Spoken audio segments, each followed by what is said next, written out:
হে everyone, good morning. আর আজকে আমি যাচ্ছি পুজো দিতে।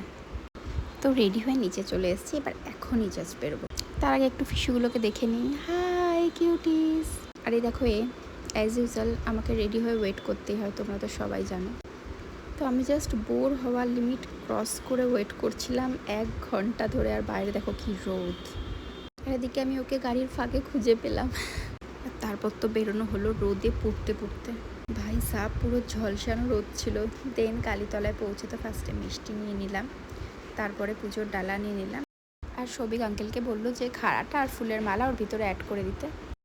দেন ওর নাম গোত্র অ্যাড করে নিল ওর ভিতরে। তো চলে আসলাম পুজো দিতে।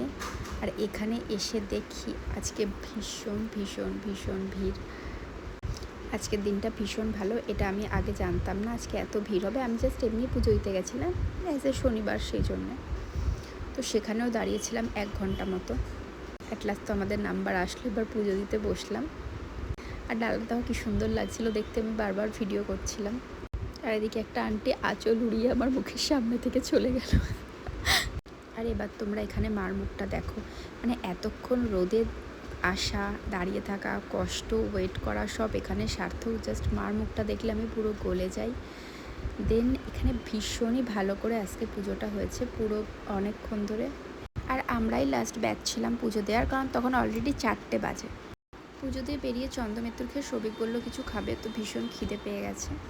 তো একটা অরিও আর একটা জিগজ্যাম জেলে নিয়েছিলাম, ওটাই শেয়ার করে খাচ্ছিলাম। তো এবার তো বাড়ি যেতে হবে, অলরেডি 4:30 পৌনে 5টা বেজে গেছে। বাট এখনও দেখো কি ঝলসানো রোদ রয়েছে বাইরে, জাস্ট রোস্ট হওয়ার মতো। তো ও বললো যে ভীষণই গলা শুকিয়ে গেছে, তাই আখের রস খাবে। বাট আখের রসের একটাও দোকান ছিল না, সারা রাস্তা খুঁজে পাচ্ছিলাম না। অ্যাট লাস্ট একটা আঙ্কেলকে পেলাম ভি-মার্টের অপোজিটে। আমি তো সাথে সাথে নিয়ে খেতে স্টার্ট করে দিলাম। দেন আমি আবার বললাম এগেইন আমাকে আর একটা গ্লাস দাও। সব কিছু করে জাস্ট বাড়ি আসলাম, ভীষণই কষ্ট হয়ে গেছে। এবার তো ফ্রেশ হয়ে নেবো। So that's it for today, bye everyone, love you.